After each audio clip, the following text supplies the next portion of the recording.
Hello students, आज हम पढ़ेंगे क्लास 9th का 8th चैप्टर है एनसीईआरटी बुक का। हिंदी मीडियम के बच्चों के लिए है ये। जो आपका चैप्टर है 8th गति, उसके अंदर एक इम्पोर्टेंट टॉपिक है गति के समीकरण। इस चैप्टर के अंदर ना गति के 3 समीकरण आते हैं, ठीक है, जो कि बहुत ही इम्पोर्टेंट, आपके डायरेक्ट एग्जाम में भी ये तीनों समीकरण आते हैं कि इन तीनों समीकरणों का हल बताइए। तो अब हम यहाँ पे इन तीनों समीकरणों का बारी बारी से हल करेंगे और इन तीनों समीकरणों को समझेंगे कि ये क्या है। दूसरा, ये जो तीनों समीकरण हैं इस चैप्टर के अंदर ज़्यादा से ज़्यादा न्यूमेरिकल्स है, तो वो जो न्यूमेरिकल्स है वो इन तीनों समीकरणों की हेल्प से निकलेंगे सारे के सारे। तो आपको ये तीनों समीकरण जो है ना वो अच्छे से आने चाहिए। और इस समीकरण के जो क्वेश्चन आता है पेपर में, एक तो ये आता है कि गति के तीनों समीकरण क्या है और इनका हल बताइए, जो अब हम करेंगे। एक इनके ऊपर न्यूमेरिकल्स आते हैं जो इन समीकरणों की हेल्प से हम निकालते हैं। एक क्वेश्चन आता है गति के जो समीकरणों का हल है ना, एक तो डायरेक्ट जब हम कर रहे हैं, एक दूसरा भी होता है कि ग्राफिकल मेथड से इनको हल कीजिए। तो दोनों ही मेथड हम यहाँ पे करेंगे। तो अभी स्टार्ट करते हैं। ये देखिए गति के ये 3 समीकरण हैं। ये पहला समीकरण, ये दूसरा, ये तीसरा।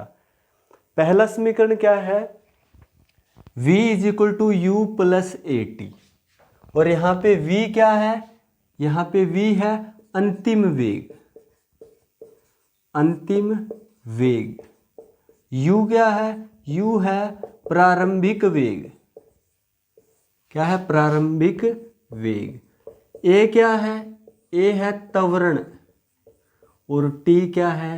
t है समय। तो इस तरह से ये आपका पहला समीकरण है। v है अंतिम वेग, और वेग आपको पता है ना क्या होता है? वेग = होता है विस्थापन बटे समय, यानी कि विस्थापन की दर को वेग कहते हैं। तो अंतिम वेग ये u है प्रारंभिक वेग, a है त्वरण और t है समय। अच्छा, ये प्रारंभिक वेग अंतिम वेग समझते हो ना? प्रारंभिक वेग का मतलब स्टार्टिंग वाला वेग, अंतिम वेग यानी कि लास्ट में उस वस्तु का वेग क्या था। जैसे क्वेश्चन आएगा, कोई भी क्वेश्चन आएगा कि कोई गाड़ी है, उसने चलना स्टार्ट किया और 10 मिनट बाद वो गाड़ी की जो स्पीड है वो 40 किलोमीटर प्रति घंटा हो जाती है, ठीक है। तो यहाँ पे गाड़ी ने चलना स्टार्ट किया, 10 मिनट बाद गाड़ी की चाल जो है 40 किलोमीटर प्रति घंटा हो जाती है। तो आपको देखना है जो 40 किलोमीटर प्रति घंटा हो जाती है वो गाड़ी का अंतिम वेग है। प्रारंभिक वेग क्या होगा फिर आपको खुद समझना है कि गाड़ी ने चलना स्टार्ट किया, यानी कि गाड़ी का स्पीड स्टार्टिंग में 0 था, तो प्रारंभिक वेग आप 0 लेके चलोगे। और आपको समय यानी कि 10 मिनट दिया है, तो आप समय आपके पास है। फिर आपसे पूछेगा कि इसका त्वरण क्या है, तो आप आसानी से त्वरण निकाल सकते हो। इस तरह के क्वेश्चन आएंगे, ठीक है। दूसरा समीकरण क्या है? ये s क्या होता है? दूसरा समीकरण है s = ut + ½ at²। s क्या होता है? s होता है विस्थापन। s होता है आपका विस्थापन। u होता अभी बताया प्रारंभिक वेग। अभी ये जो हम पढ़ रहे हैं u t a t v, ये सारे के सारे, अब ये चैप्टर है गति वाला और इससे आगे वाला चैप्टर है, इनके अंदर यूज़ करेंगे ना, हमेशा आपको v आएगा तो याद रखना कि ये वेग के लिए है, a आएगा तो त्वरण के लिए है, t आएगा तो समय के लिए है, ठीक है। और त्वरण क्या होता है आपको पता है ना? त्वरण क्या होता है? त्वरण होता है वेग में अंतर बटे समय। वेग में जो अंतर हो, वेग में जितना अंतर हुआ बटे में समय, तो आपका त्वरण आ जाता है, ठीक है। त्वरण को इंग्लिश में एक्सीलरेशन कहते हैं, इसलिए इसको स्मॉल a से डिनोट करते हैं, ठीक है।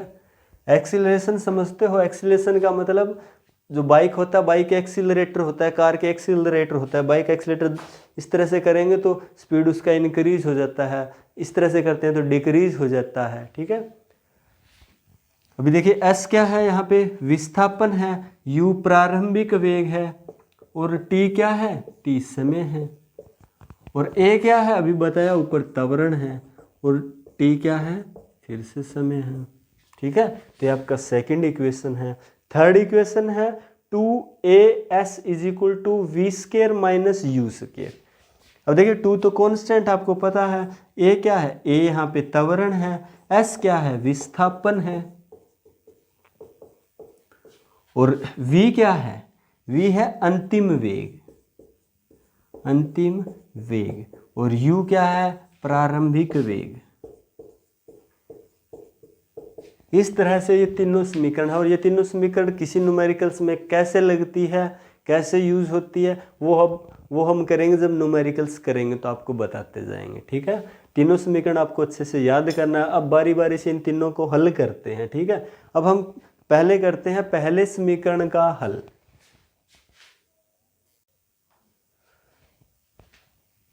अभी हम करते हैं, देखिए, गति के पहले समीकरण का हल। ठीक है, बारी बारी से तीनों समीकरणों को हल करेंगे। तो गति के पहले समीकरण का हल, गति का पहला समीकरण क्या है, v = u + at, ये समीकरण होता है। अब यहाँ से इसका हल स्टार्ट होता है, इसको हल करेंगे। ठीक है, तो देखिए स्टार्टिंग करते हैं यहाँ से। त्वरण, एक फॉर्मूला होता है, एक सूत्र होता है, त्वरण बराबर होता है वेग में अंतर बटे समय। ठीक है, त्वरण बराबर होता है वेग में अंतर बटे समय। इसके बाद त्वरण बराबर, देखिए वेग में अंतर कैसे निकालेंगे, किसी चीज़ में अंतर निकालना है तो क्या करना पड़ेगा, जैसे कोई गाड़ी का स्पीड पहले 40 किलोमीटर प्रति घंटा था। ठीक है, उसका एक्सीलेटर दबाया तो उसका थोड़ी देर बाद उसका स्पीड जो है ना 80 किलोमीटर 80 किलोमीटर प्रति घंटा हो गया। तो अंतर कैसे निकालेंगे, यानी कि जो अंतिम स्पीड है उसकी अंतिम वेग है 80 किलोमीटर पर आवर, और प्रारंभिक कितना था, 40 था, 40 किलोमीटर पर आवर। 80 - 40 कर देंगे तो उनका अंतर आ जाएगा। ऐसे ही वेग में अंतर कैसे निकालेंगे, अंतिम वेग माइनस प्रारंभिक वेग, तो वो आ जाएगा वेग में अंतर। ठीक है, तो अंतिम वेग माइनस प्रारंभिक वेग बटे में समय। इसके बाद त्वरण जो है, त्वरण को a से प्रदर्शित करते हैं, अंतिम वेग को v से करते हैं, प्रारंभिक वेग को u से प्रदर्शित करते हैं, और समय को करते हैं t से। इसके बाद हमने क्या किया, ये जो t है ना, ये नीचे डिवाइड में है। ठीक है, अगर इधर लेके जाएंगे a के साथ तो किस में हो जाएगा, मल्टीप्लाई में हो जाएगा। तो यहाँ आ जाएगा at = v - u। ठीक है, इसके बाद क्या करना है, अभी यहाँ से v को अकेला छोड़ दो। ठीक है, v = क्या आ जाएगा, अब यहाँ u माइनस में इधर आएगा, प्लस में हो जाएगा, तो आपके पास इक्वेशन बन जाएगा v = u + at, और यही आपका पहला समीकरण है, v = u + at। तो ये है गति के समीकरण का पहला हल। इसके बाद है स्टूडेंट्स गति के दूसरे समीकरण का हल। देखिए गति का दूसरा समीकरण क्या है, s = ut + ½ at²। और आपको पता है यहाँ s क्या होता है, विस्थापन, प्रारंभिक वेग, समय, हाफ, a क्या है, त्वरण है, और t क्या है, समय है। तो इसको हल कैसे करेंगे, यहाँ से इसका हल स्टार्ट करते हैं। इसको हल कैसे करेंगे, देखिए एक फॉर्मूला होता है औसत वेग का, किसी भी चीज़ का औसत निकालना होता है ना, एवरेज, उसका एक फॉर्मूला होता है। औसत वेग बराबर होता है प्रारंभिक वेग प्लस अंतिम वेग बटे में 2। ठीक है, तो औसत वेग को क्या लिख सकते हैं, देखिए एवरेज AV लिखा है, एवरेज वेलोसिटी V। ठीक है, तो औसत वेग बराबर प्रारंभिक वेग क्या होता है u, और अंतिम वेग क्या होता है v, बटे में क्या लिख दिया 2। ठीक है, इसके बाद औसत वेग का दूसरा फॉर्मूला होता है। ठीक है, ये दूसरा फॉर्मूला है, दूसरा सूत्र है औसत वेग का। दूसरा सूत्र क्या होता है औसत वेग का, कुल विस्थापन बटे में समय, यानी जितना विस्थापन हुआ वो बटे में जितना कुल समय लगा वो। तो यहाँ से कुल विस्थापन निकालेंगे तो क्या करेंगे, समय क्या है, डिवाइड में इधर आके क्या हो जाएगा, मल्टीप्लाई में। तो कुल विस्थापन बराबर हो गया औसत वेग गुणा समय। इसके बाद देखिए कुल विस्थापन को किससे प्रदर्शित करते हैं, s से। s बराबर हो गया औसत वेग को क्या लिख सकते हैं, एवरेज वेलोसिटी इनटू में समय का समय। ठीक है, या फिर आप समय को यहाँ t लिख दीजिए। ठीक है, ये t लिख दिया। इसके बाद s = देखिए एवरेज वेलोसिटी का जो ये वाला फॉर्मूला था, यहाँ से हमने क्या निकाला था, एवरेज वेलोसिटी = u + v बटे 2, पहला समीकरण लिखा था। इस पहले समीकरण से जो एवरेज वेलोसिटी का वैल्यू आया था ना, वो यहाँ रख दीजिए, इसकी जगह रखेंगे तो क्या हो जाएगा, s = u + v बटे 2 इंटू में t का वापिस यहाँ t आ जाएगा। ठीक है, तो ये आ गया s = u + v बाय में 2 इंटू में क्या आ गया t। इसके बाद क्या करते हैं स्टूडेंट, इसके बाद क्या करना स्टूडेंट, हमारे पास आ गया s = u + v बटे 2 इंटू में t आ गया। ठीक है, अब क्या करना है, जो गति का हमने पहला समीकरण किया था ना, गति का पहला समीकरण क्या होता है, v is equal to u plus a t, ये होता है ना गति के पहले समीकरण के अनुसार v बराबर होता है u प्लस ए टी। तो ये जो वैल्यू है ना इसके अंदर जो v है ना ये रहा v, इस v की जगह ये वैल्यू पुट कर देना है आपको, ठीक है। तो कर रहे हैं, देखिए s की जगह s, u की जगह हमने u लिख दिया, इसके बाद प्लस में v है ना, v की जगह क्या लिख देंगे u plus a T, u plus a T बटे में क्या लिख देंगे 2 और इनटू में क्या लिख देंगे t, और ये सारा इक्वेशन जो है ना वो t के साथ मल्टीप्लाई है, ठीक है। इसके बाद s इज इक्वल टू क्या करना है, देखिए इस t को जब हम अंदर लाएंगे तो क्या होगा, पहले u के साथ मल्टीप्लाई होगा, ठीक है। अभी एक स्टेप थोड़ा सा छूट गया, देखिए आपको बता देते हैं क्या किया हुआ है। यहाँ क्या किया u प्लस, अब देखिए इसको हटाएंगे, इसको हटा दीजिए, u प्लस ए टी है ना। अभी देखिए u प्लस यू कितना होता है 2u होता है, और ए टी का हमने ए टी रख दिया। इसके बाद क्या किया, ये जो बाहर t है ना ये इन सब के साथ मल्टीप्लाई है, तो बारी बारी से मल्टीप्लाई कर दिया, यानी कि 2u था, इसके साथ t का करेंगे तो 2ut हो जाएगा, और यहाँ ए टी था, ए टी के साथ t का मल्टीप्लाई करेंगे तो ए टी स्क्वायर हो जाएगा, बटे में 2 लिख दिया। इसके बाद क्या हुआ s इज इक्वल टू, ये देखिए ये जो 2 है ना नीचे वाला ये इन दोनों के बटे में है, तो क्या किया पहले इस अलग अलग रख दिया, इसके बटे में भी रख दिया, इसके बटे में, इन दोनों को अलग अलग कर लिया, तो 2ut बटे 2 प्लस में ए टी स्क्वायर बटे में 2। तो अब क्या कर दिया, 2 से 2 क्या हो गया कैंसिल हो गया, यहाँ ut बच गया प्लस में ए टी स्क्वायर बटे में 2। तो हम इस इक्वेशन को कैसे लिख सकते हैं, s is equal to ut plus half a t square, ये जो है हमारा इक्वेशन आ गया, यही हमें निकालना था, ठीक है। तो ये है गति के दूसरे समीकरण का हल। अब हम करेंगे गति के तीसरे समीकरण का हल। देखिए स्टूडेंट, गति के तीसरे समीकरण का हल, ठीक है। हम गति के तीसरे समीकरण का हल करेंगे। देखिए गति का जो पहला समीकरण है उसको कैसे किया था, बिल्कुल आसान था। उसमें क्या किया था, हमें त्वरण का फॉर्मूला याद रखना है। त्वरण जो है वो होता है वेग में अंतर बटे में समय, उसको इस तरह से लिख देना है, और इसके बाद जो है सोल्व करेंगे तो हमारे पास गति का पहला समीकरण आ जाएगा। इसके बाद था गति का दूसरा समीकरण। तो गति के दूसरे समीकरण के अंदर हम क्या करते हैं, औसत वेग के 2 फॉर्मूले याद रखने होते हैं, ठीक है। ये देखिए याद रखने का मेथड है, तीनों समीकरणों को हल कैसे करते हैं। पहले समीकरण को हल करने के लिए सिर्फ त्वरण का फॉर्मूला चाहिएगा, पहले समीकरण का हल हो जाएगा।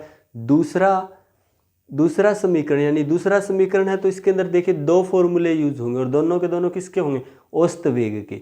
दोनों फॉर्मूले औसत वेग के यूज करने हैं। इसके बाद आपको यूज करना है फर्स्ट इक्वेशन, और फर्स्ट इक्वेशन उसमें पुट कर देना है, और आपके पास दूसरे समीकरण का हल आ जाएगा। इसके बाद है तीसरे समीकरण का हल। तीसरे समीकरण में क्या करना है, जो पहले वाले 2 इक्वेशन है ना, फर्स्ट और दूसरा समीकरण है, दोनों का प्रयोग करेंगे तो हमारे पास तीसरा समीकरण आ जाएगा। कैसे आएगा अभी देखते हैं।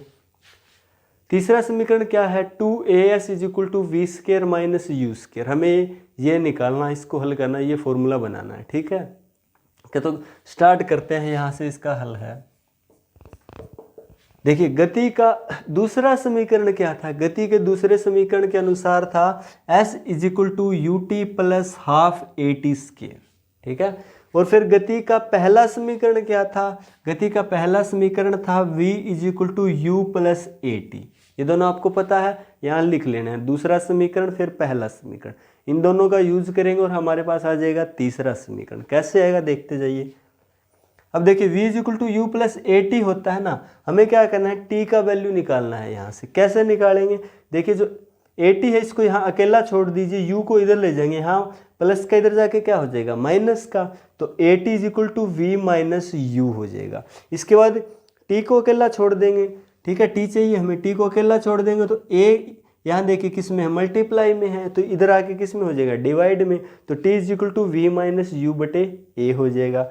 इसके बाद क्या करना है, इसके बाद आपको ये जो गति का दूसरा समीकरण है ना, s is equal to u t plus half a t square, ये यहाँ लिख लेंगे, s is equal to u t plus half a t square. और इसके अंदर जहाँ आपको t नजर आए, एक ये रहा एक ये रहा, जहाँ आपको t नजर आए वहाँ यहाँ से t की वैल्यू रख देंगे, ठीक है। ये जो t की वैल्यू आई है वो इस फॉर्मूले में रख देंगे, 2 जगह जहाँ आपको t दिखाई दे रहा है। जैसे ही वैल्यू रखेंगे हमारे पास ये समीकरण आ जाएगा s is equal to u, t है, इस टी की जगह ये वैल्यू पुट कर देंगे तो बन जाएगा v माइनस यू बटे ए प्लस में हाफ ए, इसके बाद देखिए टी स्केयर है तो यहाँ से टी का वैल्यू रख देंगे v माइनस यू बटे में ए का स्केयर हो गया। इसके बाद क्या करना स्टूडेंट,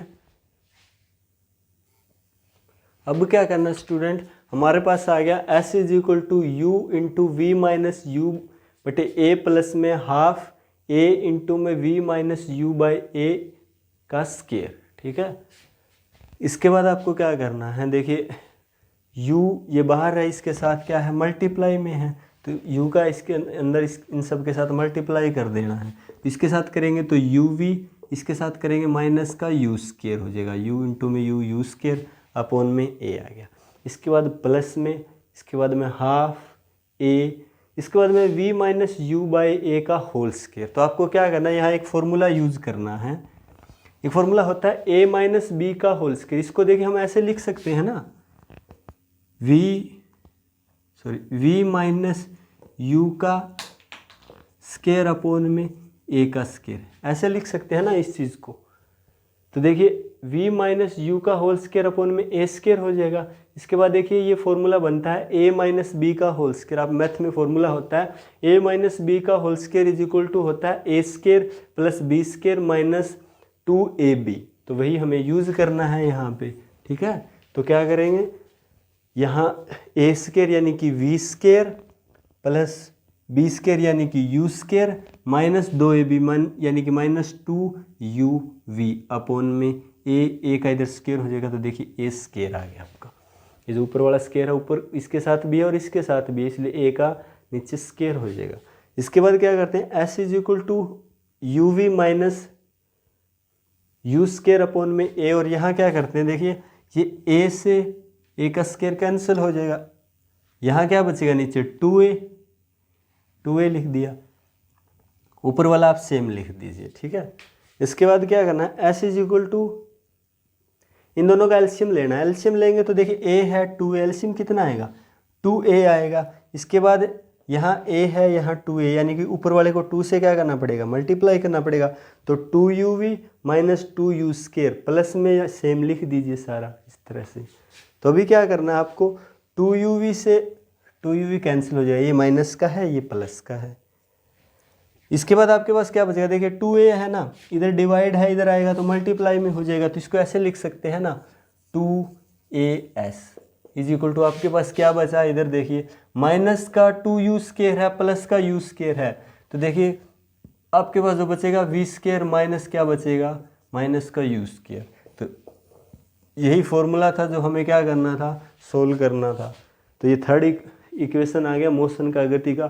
तीसरा समीकरण आ गया 2as is equal to v square minus u square.